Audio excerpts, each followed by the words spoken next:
Okay. Hi, can you hear? Can I hear you? Hello, everyone. Hi.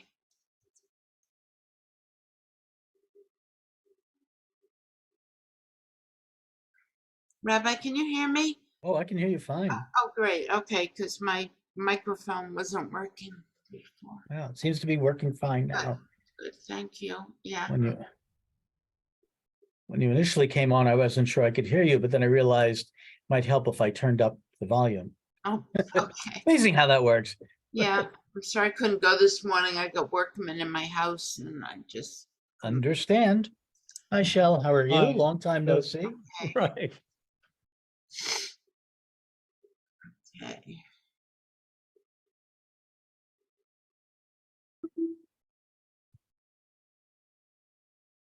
Robert Zucker. Afternoon. Good afternoon. Yes, we are now there. Okay. Sorry, gotta.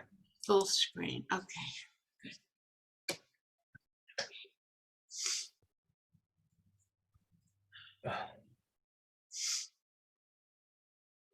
Okay, good afternoon, Yehudi. Shalom, Rav Papi. Shalom. I'm Rob Zucker. Shalom, Carol. Shalom, Shelley. Is there anybody else that I missed? That's it for now. That's it for now. Now it is. 5 human beings on my screen here. That doesn't mean there aren't more. There could be something wrong with my screen. Nope. Let's see. We're talking about the calf or the cow? We're actually going to talk about the cow. Because you have to What's the cows- connection of the two? We're just going to look at. I'm sorry, I had very little time this week. It was not a great week, despite Purim. I had a funeral on Tuesday, and on the way back from the funeral, my clutch gave out. Ouch. Yeah.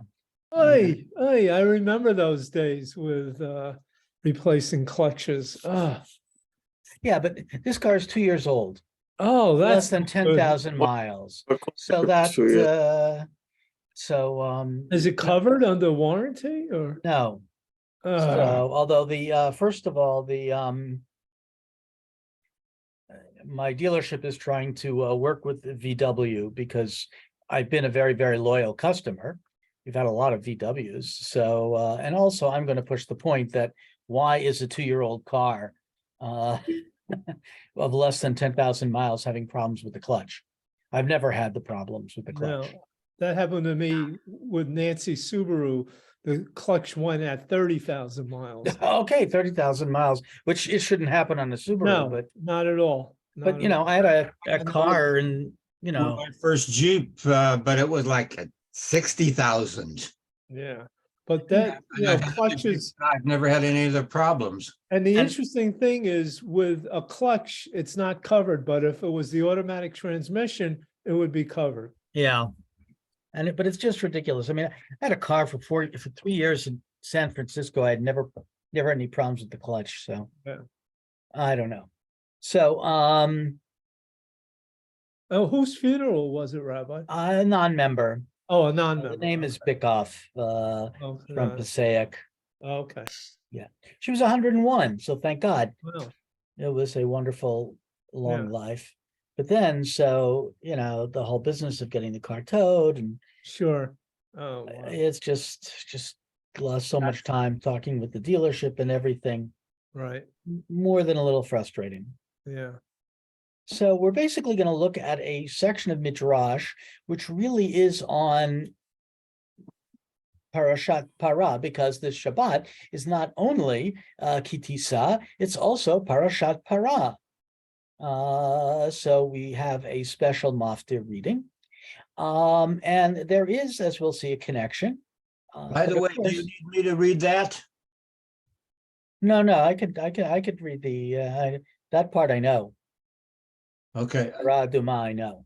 Karadam. Okay, good. All right. Unless you really want to read it. Just if it would help you, I'll do it. Aren't you doing the Haftarah, or is that Mindy? No, Mindy's doing it. I'm doing it. Okay.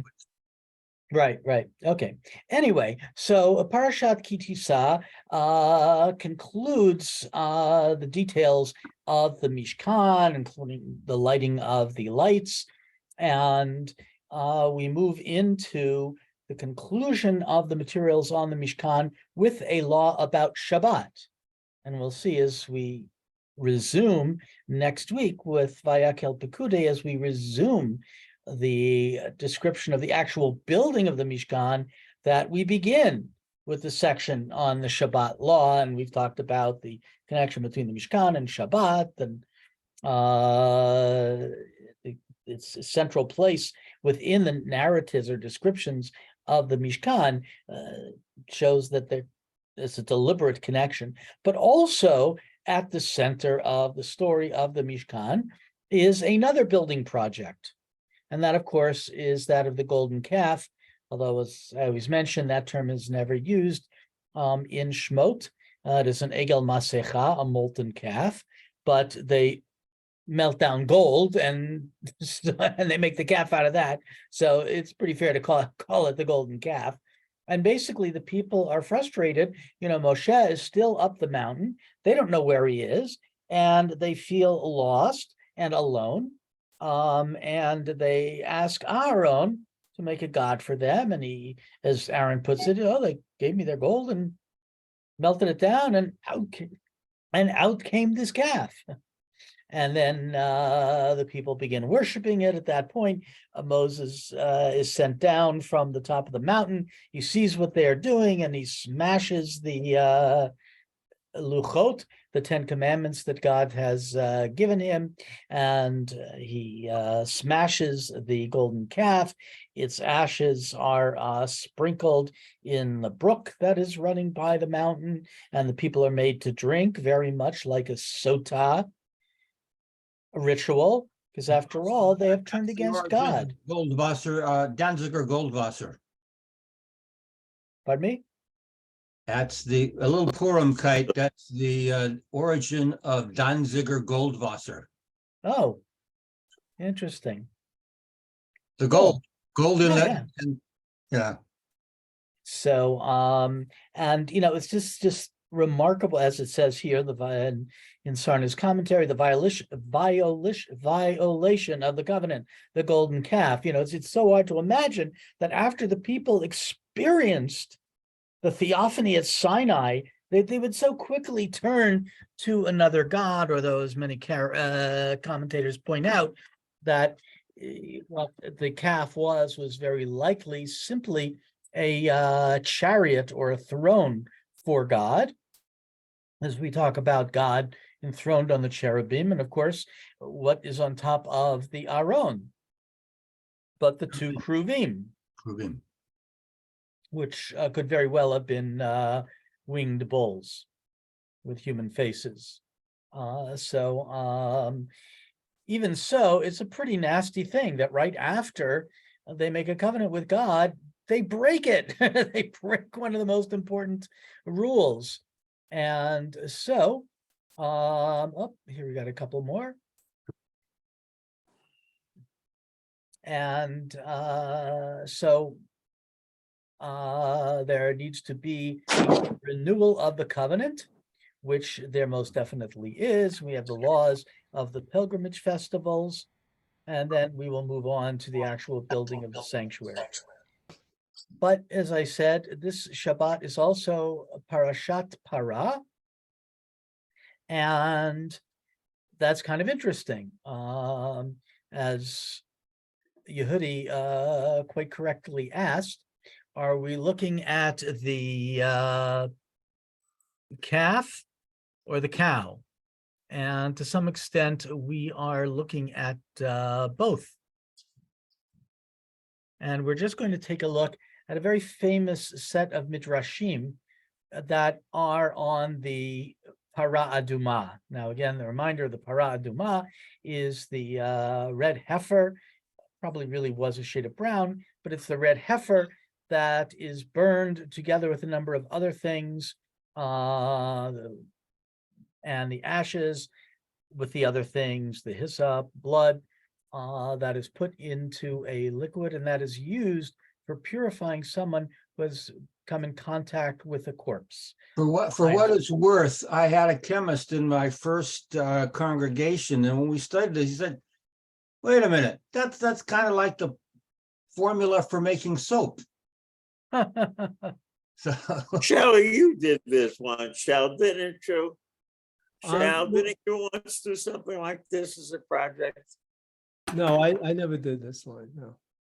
Okay, because I remember you managed to put together something that was, some importance to us, but nobody really knew what the formula was. That wasn't No. the part. All right. No. Because I in never Rabbi did that. Zucker, you realize a chemist is part of our chavruta. Yeah, I am a chemist, but or retired chemist, but I never researched this. Sorry. And we'll get you some hyssop and some crimson stuff and the blood from a bird. That was always the weird part of the ritual, that you take two birds, one is slaughtered and its blood is added to this mixture. But then you take the living bird, you dip it in this mixture and sprinkle the person who is ritually impure. I always think of this poor bird that's dunked into this. He's captured, he's dunked into this. Oh, and then they let him go. And like, oh my God. What a poor bird. Anyway, Milgram found this, beyond understanding in his commentary. yeah, but he did explain a number of things. And certainly one of the crucial things to remember is that you have the power of life, of fresh water, you have blood, but you also have red stuff. And that is kind of counteracting the ritual impurity of death, life versus death. So, but then, there are unusual things that the person who prepares the ashes himself becomes ritually impure and has to go through a purification process. But we can look at that when we come to Midbar. We can look at the excursus in Milgram's commentary on Bamidbar. But let's take a look at this set of midrashim, because there are a number of very interesting ideas that are being presented through these midrashim. And they're not necessarily merely ancient ideas. I would say that they're very much modern ideas. So this is midrash, comes from Tanhuma. The midrash also appears in Bamidbar Rabbah.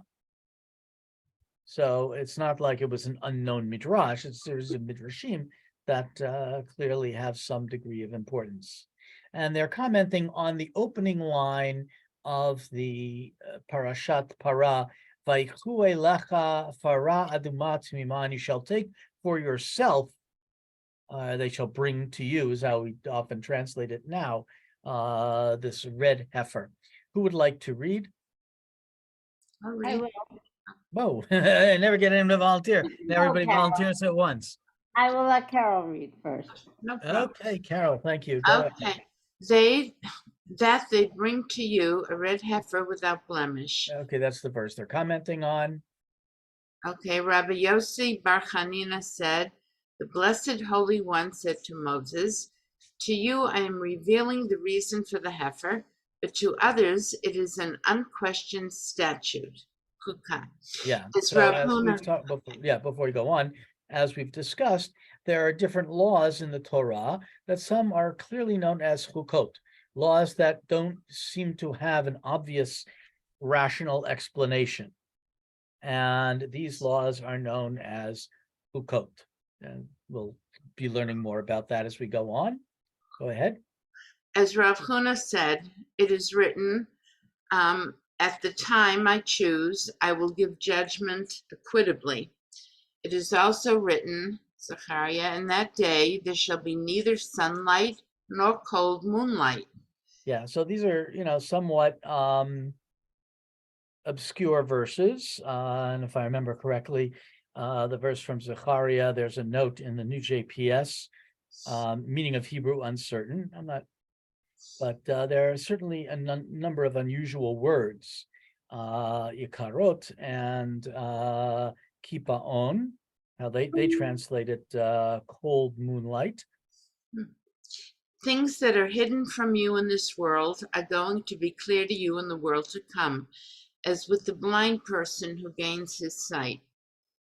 Thus it is stated in Isaiah, I will lead the blind by a road they do not know. These things I have done. Yeah, that's the end of the verse. I will do is not stated here, but I have done, in that I have already done them for Rabbi Akiva and his colleagues. So we have a couple of ideas here. First of all, there are mitzvot that we don't completely understand. In this world, we don't understand. But in the next world, on the world to come, these ideas will be revealed. So, if you don't understand the law, don't worry about it. You will someday know. That's the first part. But then there's also a notion here that God will also reveal some things to Akiva and his colleagues that he hasn't necessarily revealed even to Moses. And we know this from another midrash, where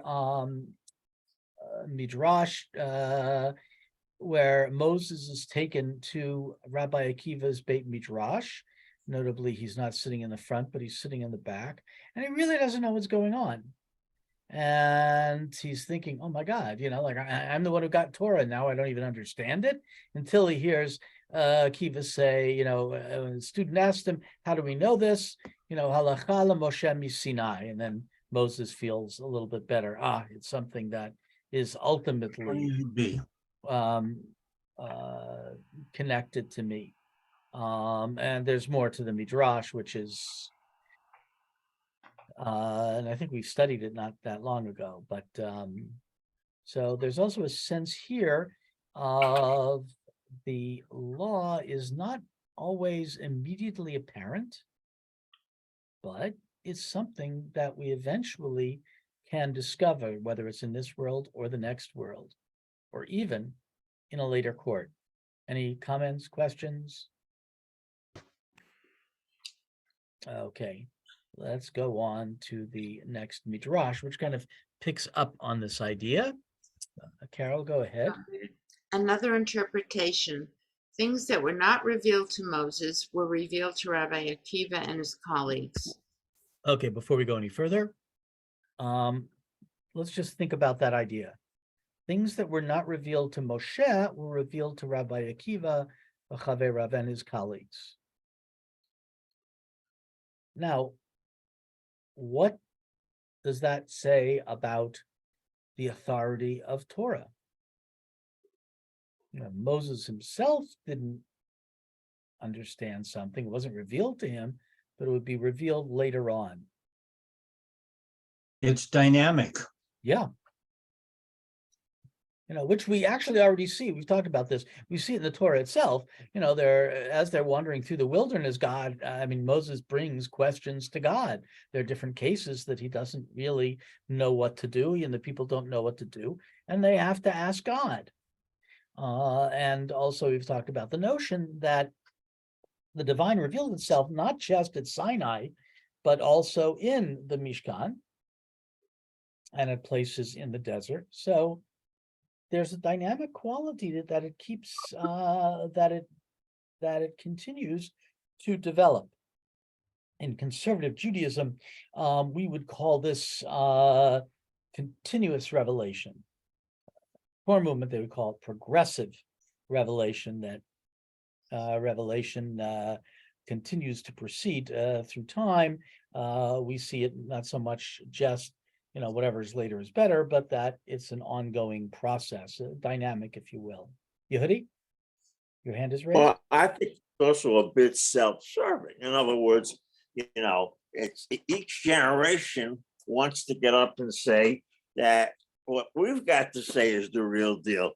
So, they find some way of basically making a sound like what they've got to say is just as good as what Moses had to say. And our early rabbis were just as anxious to do that as rabbis today are.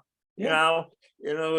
I've always looked upon all these kind of dress shows as self-serving. They're trying to basically push the idea that, the rabbis of your time somehow or other, are just as authoritative as Moses himself, and this is not an idea that originated with conservative or reform or reconstructionists. This is an idea that goes back to the time of the Maccabees. After all, on what basis is Yehuda going around saying they can fight on Shabbat? I think you made that point yourself, Rabbi Puppy, if I'm not mistaken. At the time you spoke around Hanukkah time.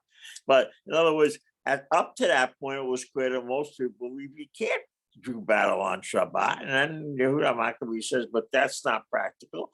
So we're going to have to fight on Shabbat. In other words, people have always found ways to proceed to get around what's in front of them in order to basically deal with some contemporary problem. And I'm not finding any fault in this process.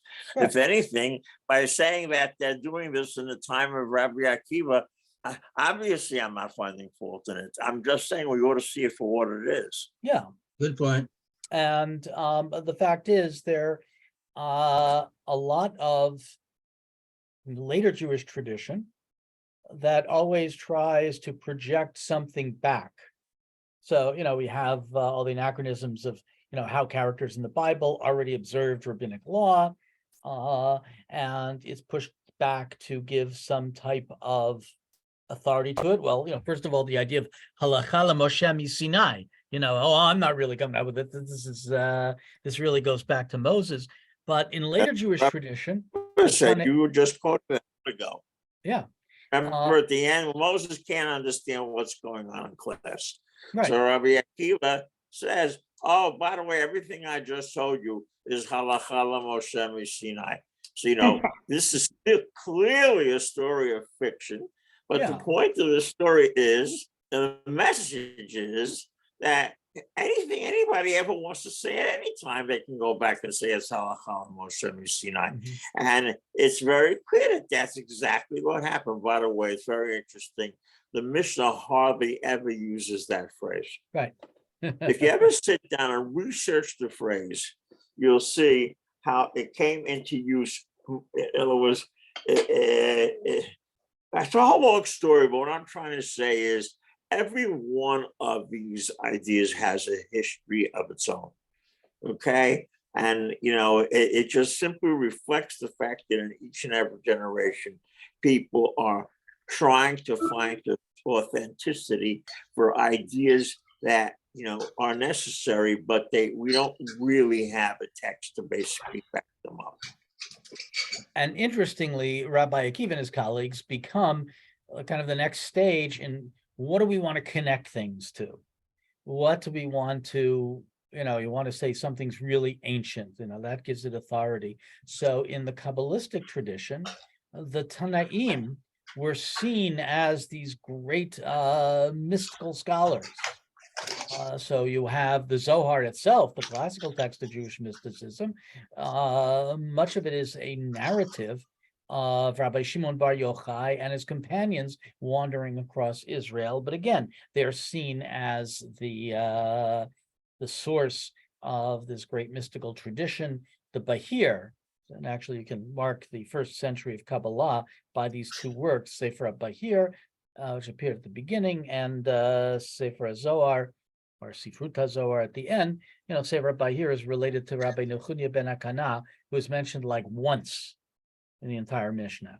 And also the Shiur Koma is attributed to Akiva. Right, Shiur Koma, and actually many of the texts of Merkava mysticism, of chariot mysticism, are associated with Rabbi Akiva, Rabbi Yishmael, with the Tanaim. We don't really know when these texts were written, but they're generally associated with the Tanaim. So the Tanaim become this very authoritative source. And of course, just the notion of connecting things further and further into the past also becomes a source of authority. Even in the Gospels, they want to trace Jesus, first of all, the first gospel, nothing about Jesus' birth or his Herod, his family. But in the Gospel of Matthew, they have to trace him back to David because they want to show that he is Messiah. And then Luke traces him all the way back to Adam because he has a much more universal message. And then, of course, we start moving into the whole Christology of, how they view Jesus. And John connects him all the way back to the creation, to God. So, but that was just to find authority. But still, there's a trying to attempt to demonstrate authority. Yehudi? Two comments. Once, this idea of giving somebody a genealogy, long after that person lived, is basically not an idea that the New Testament originates. We came Oh, up no. with that. Sure. That, for example, David doesn't get any genealogy in the book that introduces him, which is the book of Samuel. The Mhm. people in Samuel that have a pedigree are the ones who the book are about, Shmuel and Shaul. Right. David doesn't get any pedigree at all. Besides his father's name, we haven't the faintest idea where he comes from, because the book is trying to get across the point that nobody else had any idea where he came from either. Then hundreds of years later, Megillat Ruth is written, and in Megillat Ruth we have a whole genealogy taking a long way back to Nachshon ben Aminadab, so that kind of deal is pretty common. My second point was, you don't need anything with Jewish mysticism to show how the rabbis themselves would attribute all kinds of stuff to Rabbi Akiva, even his own contemporaries that basically, really weren't, like this idea that Rabbi Akiva could make a drash on every time the word S was in the Torah, Aleph Tuf, meaning the piece of a definite article. But there's only one drash that actually is quoted that way, and that's Es Hashem Elohecha Tira, the Rabbot Talmidei Chachamim. Yeah, we all know Rabbi Akiva is the responsible Sifra, but they know also perfectly well that this kind of drash is never going to go down well in Sifra, and even in Sifra. So they introduced Sifra with Rabbi Shmuel Omer. So it's just Remy Dope. In other words, they're not going to. They have no intention of actually using this kind of shtick, of using the word S to prove anything of real consequence. They just want to say, oh, Rabbi Akiva could have done that. Yeah, that's very nice. But as a practical matter, the one citation I just gave is the one or only one. What I'm trying to say is, in his own time, Rabbi Akiva was treated that way. He'll be added on to an argument from Beit Hillel and Beit Shammai. In the end of Masechet Gittin, we have this whole discussion of what are the grounds for divorce. So Beit Shammai says the grounds are that the woman or the man committed adultery. And Beit Hillel says, oh no, it doesn't have to be anything that serious. It's enough that she burnt his steak, which most people today think means caused something shameful to happen in the household. And then they introduce Rabbi Akiva's opinion. Rabbi Akiva comes 100 years after Beit Hillel and Beit Shammai. So how is he part of this discussion anyway? But they stick it in. Rabbi Akiva says even if the guy finds a girl who's prettier than his wife, he can divorce his wife. Now, that's only because they worshiped Rabbi Akiva and they were constantly anxious to introduce him wherever they could grab him. But we have to understand that's a form of hero worship when it should be looked upon accordingly. Yeah, no, absolutely. I'm sorry, I missed a great deal of what you said because everybody disappeared. I lost my internet connection, but I caught the end, and absolutely. Yeah, no, I didn't want to imply that it was only in Christianity that they did this, or that it was only the Jewish mystical tradition. Those are, in his own time, he was legendary. Right. Now, okay, so anyway, as Carol was reading, things that were not revealed to Moses were revealed to Rabbi, even his colleagues. Okay, go on, Carol, sorry. His eyes behold every precious thing. Rabbi Yossi Bar Chanina said it was implied was that all have his perish, but Moses lasts forever. Rabbi Acha said in the name of Rabbi Yosei Bar Chanina, when Moses ascended into the firmament, he heard the voice of the Blessed Holy One sitting and occupied with the parasha of the red heifer, and he was reciting halacha in the name of its author. My son Eliezer says, the calf whose neck is to be broken is to be 1 year old, but the red heifer is to be 2 years old. Moses said, Master of the world, do not the realms above and below belong to you? Now you are citing a halacha in the name of flesh and blood. He said to him, a righteous man is going to arise in my world and is first going to begin his teaching with the parasha of the red heifer. Rabbi Eliezer says, the calf whose neck is to be broken is to be 1 year old, but the red heifer is to be 2 years old. He told him, Master of the universe, may it be your will that he come from my loins. He said to him, by your life, he is to be from your loins. Thus it is stated, and the name of the one was Eliezer.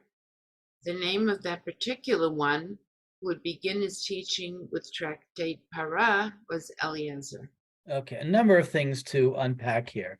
First of all, they're talking about the law of the Eglah Arufah, which is the animal that is slaughtered when you find an unidentified homicide, and the cities on, where the homicide was found. If it's found in the middle between the two cities, you find out which one is the closer, and they go through this ritual. Tavo at the end of Deuteronomy. Right. So that's what they mean by the Eglah Arufah, the calf whose neck is broken. And the teaching is just that, that could be 1 year old, but the red heifer has got to be 2 years old. And then that becomes Moshe. Again, he goes up to heaven, so he sees what's going on there.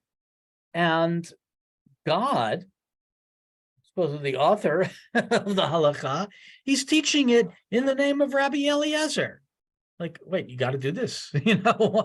Why are you teaching it in his name? You can't use your own. And that's his son, Eliezer, right? Well, that's where it gets kind of funny, because he said to him, Moses said, I'm so impressed that, there's going to be this righteous person, maybe one of my descendants. And by your life, he is to be from your loins. And they take this statement that talks about. Lost you. Yes. Frozen. Can you see Rabbi Papi? You can't see him either, but you I just can't. No, we could see him. Can't hear him. We But we can't hear him. her. see him. I just see White Meadow Temple. Yeah, I About think. Moses' sons. Oh, there Oh. he came up. Wait, Yeah, sorry.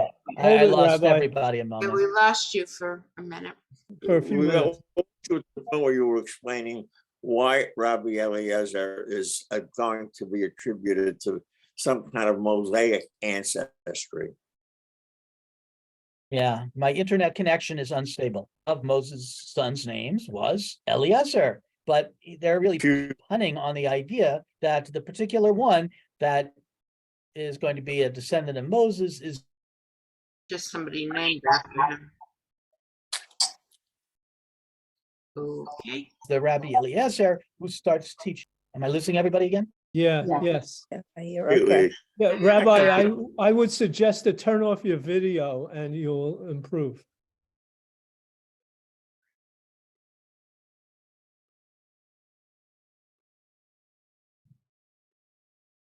The way, and the name of the one was Eliezer. One of the commentators explains, this is a commentator actually on Midrash Rabbah, where he's commenting on the parallel in Bamidbar Rabbah. You keep losing it. Yeah. Do you want to read? Do you have me now? What? Now we do, but we didn't a minute ago.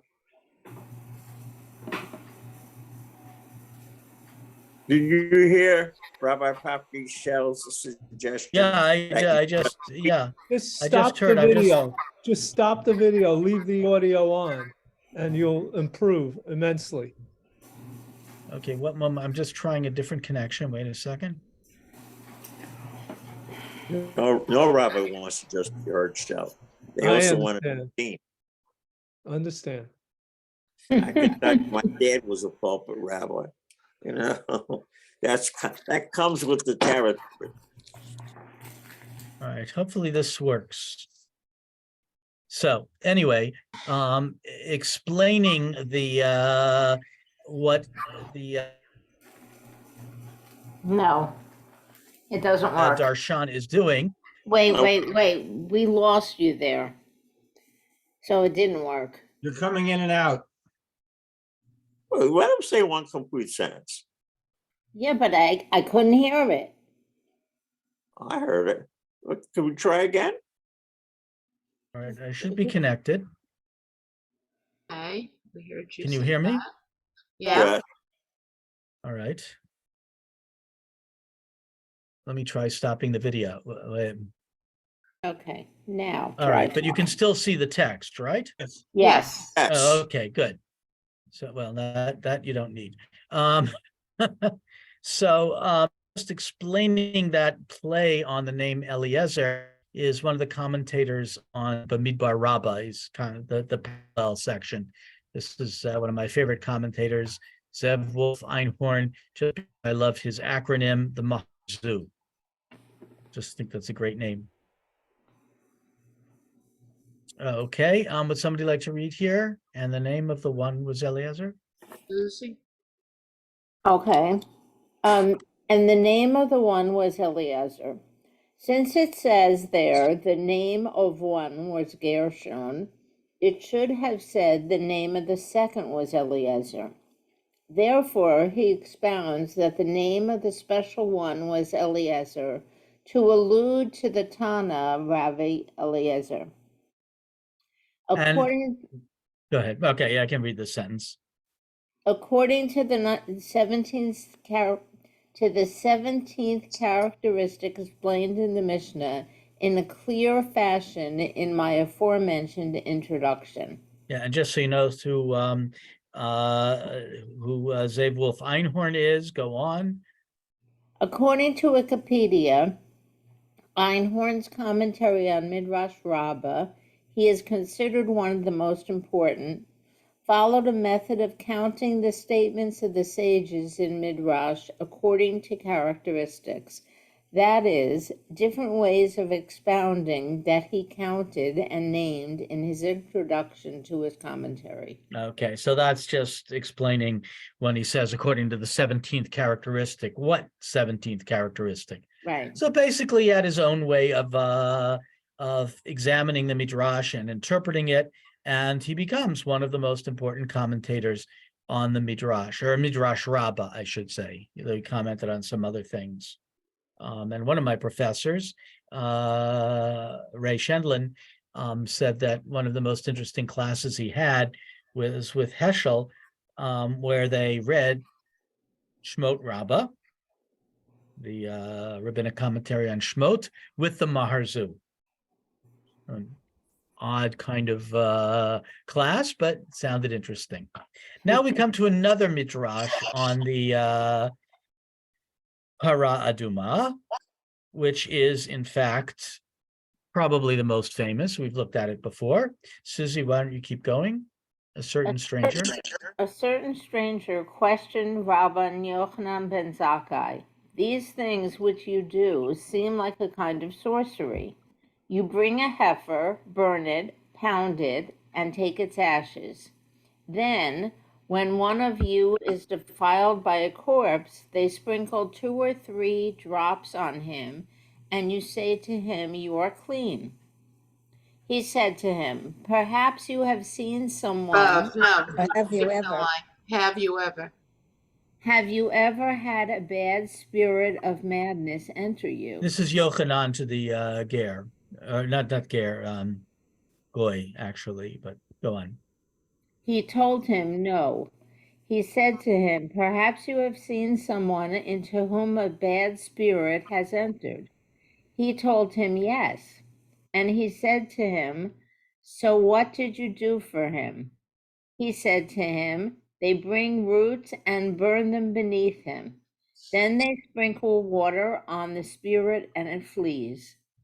He said to him, "Let your ears hear what you are uttering with your mouth. Similarly, in this spirit of unclean and This unclean spirit, unclean spirit. similarly is this spirit an unclean spirit. Thus it is stated that, and I will also remove the prophets and the unclean spirit from the land. They sprinkle the purifying water over him, and he flees.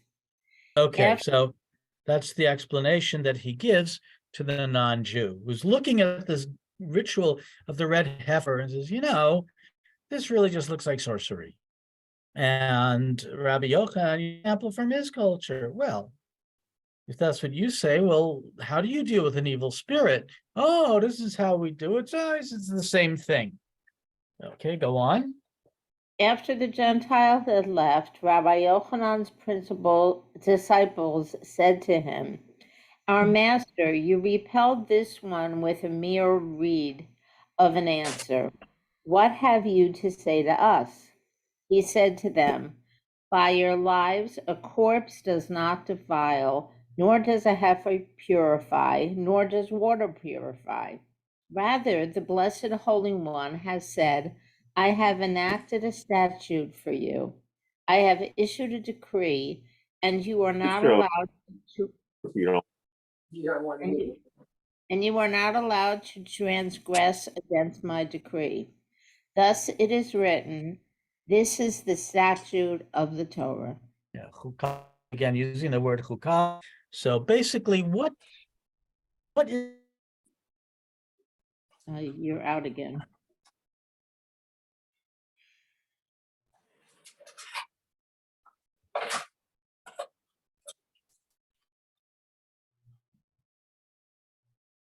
Oh, he's out for a while. Rabban Yochanan ben Zakkai's answer to his students? Am I out again? Yeah. No, Now you're okay. yeah, that none of this makes any sense. It's just God's commandment, and don't try to make sense of it because Right. And so why do we do it? God says As to. God said. God Right, said to do exactly. it. Says to do, don't look for logic, don't look for an explanation.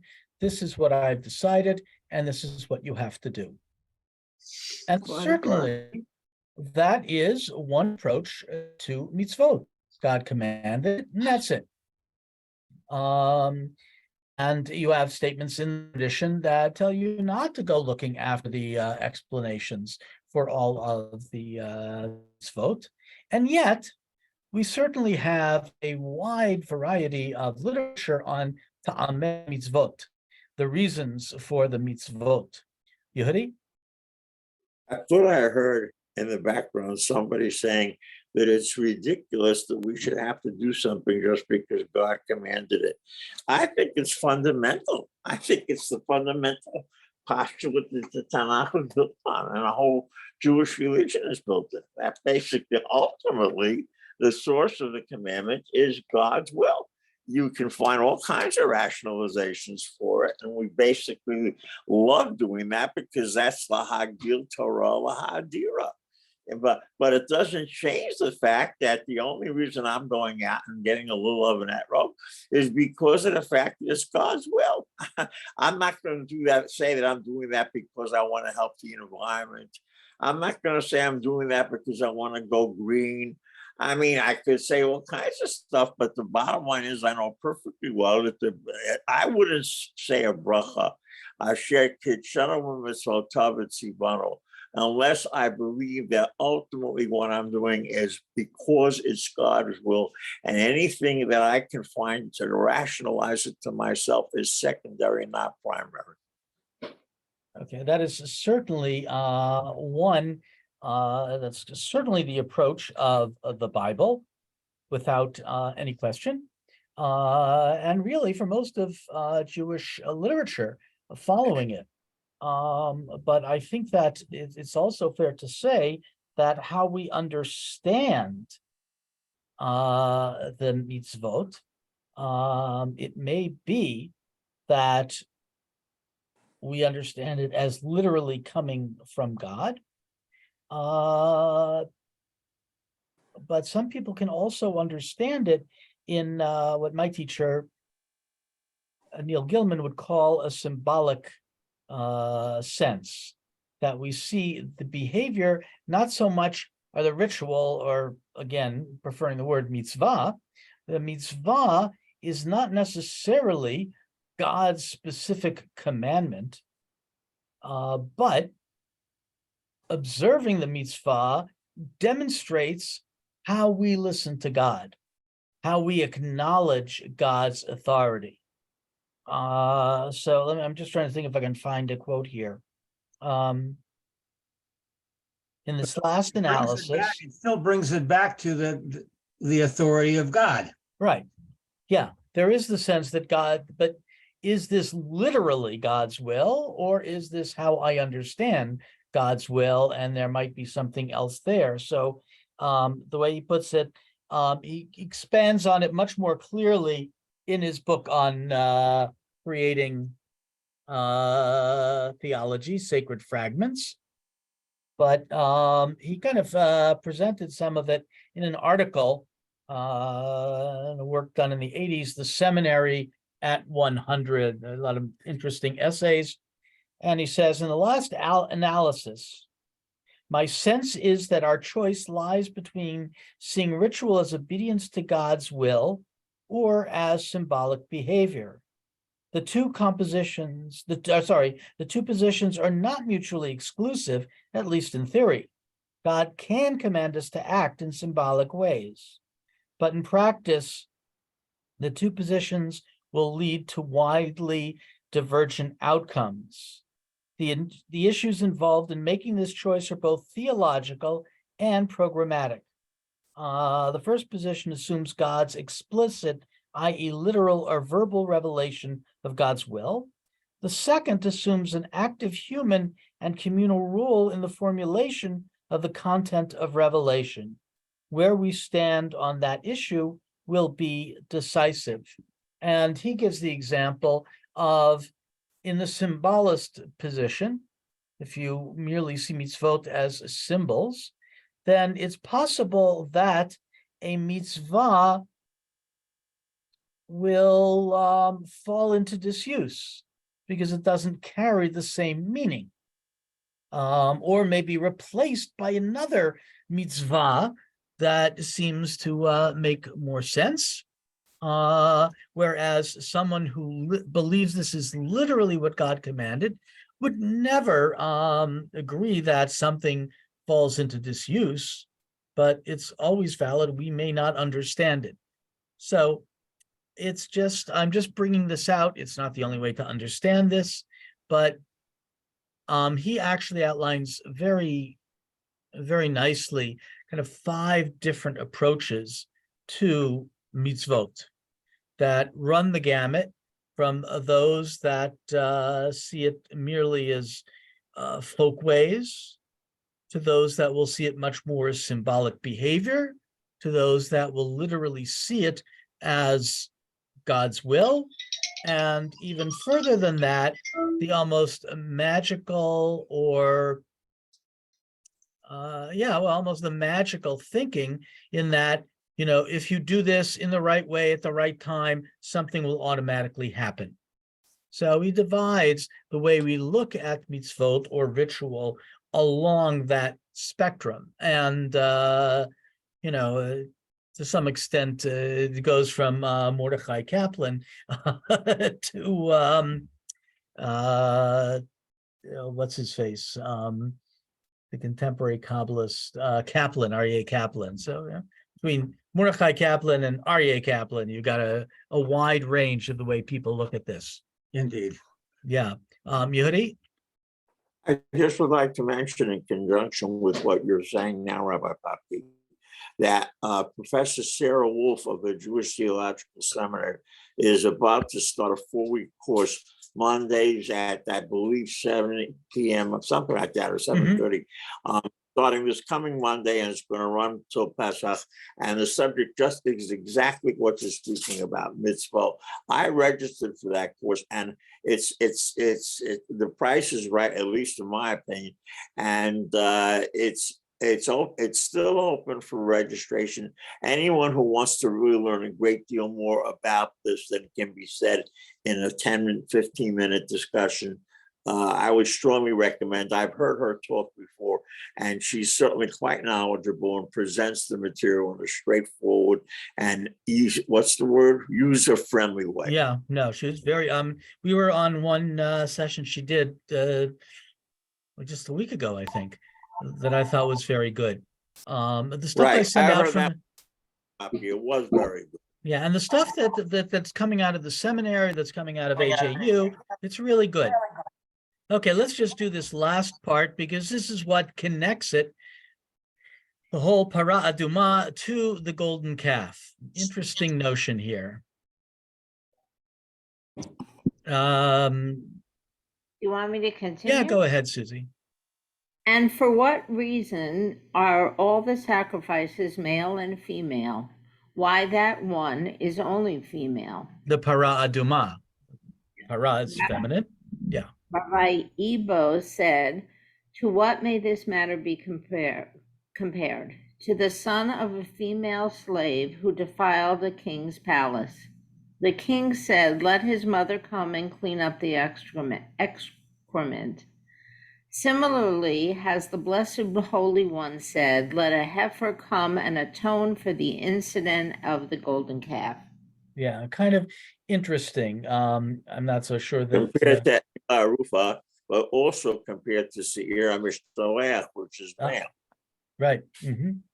So, but a notion that the red heifer also Torah is, HaMishtoach, which is male.